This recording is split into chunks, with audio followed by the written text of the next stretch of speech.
வணக்கம். சிற்றின்பத்தில் மூழ்கி மனதில் தோன்றியபடி நடந்து கொள்கிற நீ உன்னை அடக்கக்கூடியவனை இதுவரை சந்தித்ததில்லை.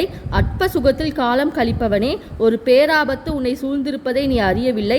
ராவணனை பார்த்து இப்படி சொன்ன சூர்ப்பனகை பெரும் கோபத்தோடு மேலும் தொடர்ந்தால், காமத்தில் மூழ்கி கிடக்கிற மன்னனை அவருடைய மக்கள் மதிக்க மாட்டார்கள் என்பதை புரிந்து கொள்.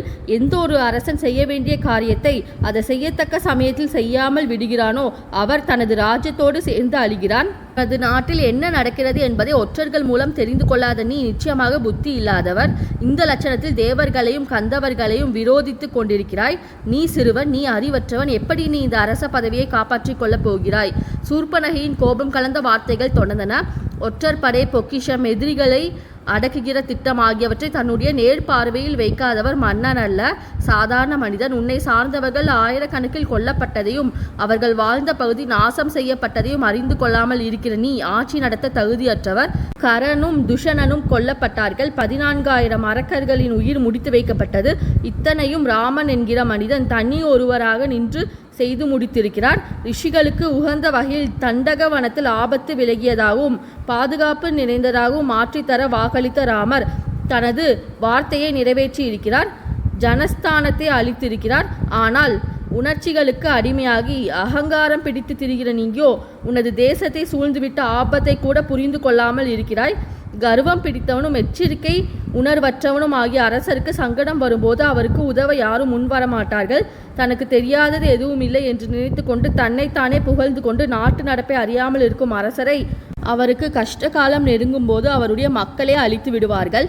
செருக்கும் ஆற்றலும் ஒரு சேர பெற்ற ராவணன் சூர்ப்பனகையின் வார்த்தைகளை கவனத்துடன் கேட்டு கொண்டிருந்து விட்டு கோபத்தோடு அவளை பார்த்து பேசினான். ராமர் என்று சொன்னாயே, அவன் யார்? எதற்காக அவன் தண்டக வனத்துக்கு வந்தான்? ஆயிரக்கணக்கான அரக்கரோடு கடனையும் துஷணனையும் கொன்றுவிட்டு அவனிடம் இருக்கும் ஆயுதங்கள் என்ன? அவை எத்தன்மை படைத்தவை? சூர்ப்பனகை ராவணனுக்கு பதில் கூறினார். ராமர் என்ற பெயருடைய அவர் தசரதரின் மகன். நீண்ட கைகள், அகன்ற விழிகள் கொண்ட அவர் மன்மதனை போன்ற அழகு படைத்தவர். இந்திரனுடைய வில்லுக்கு நிகரான வில்லில் நாணேற்றி கொடிய பாம்புகள் போன்ற அம்புகளை அவர் எய்கிறார். அவர் வில்லை வளைப்பதும் அம்பை தொடுப்பதும் அந்த அம்பை விடுப்பதும் எப்போதும் நடக்கிறது என்பதை கூட உணர முடியாத வேகத்தில் அவர் போர் செய்கிறார். ராமன் வில்லை எடுத்தால் ஆயிரக்கணக்கான அரக்கர்கள் வீழ்ந்தனர். இதைத்தான் பார்க்க முடிந்தது. அவ்வளவு வேகம். தன்னுடைய போர்த்திறனால் அவர் ரிஷிகளுக்கு ஆபத்தில்லாமல் செய்து தண்டக வனத்தை அமைதியான இடமாக மாற்றிவிட்டார். பெண் கொலை கூடாது என்பதால் என் அங்கங்களை அறுத்ததோடு மட்டும் என்னை விட்டுவிட்டார்கள். ராமனின் தம்பி லக்ஷ்மணன் ஒளி வீசுகிற முகம் படைத்தவர். ராமரிடம் பெரும் அன்பு கொண்டவர். பார்த்தாலே வீரன் என்று புரிகிற தோற்றம். ராமனுடைய மனைவியின் பேர் சீத்தை. சந்திரனை போன்ற முகம் கொண்டவள்.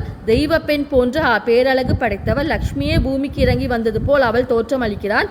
ஆனால் அவள் தெய்வ பெண் அல்ல, கந்தவர் பெண்ணும் அல்ல, யஷ கன்னிகையும் அல்ல. வேறு எங்கிருந்துதான் வந்தாலோ? இப்படிப்பட்ட அழகு வாய்ந்த ஒரு மானிட பெண்ணை பார்ப்போம் என்று நான் நினைத்து கூட பார்த்ததில்லை. தங்கத்தை உருக்கி அதனால் செய்யப்பட்ட சிலை போல் ஒளி வீசுகிறாள்.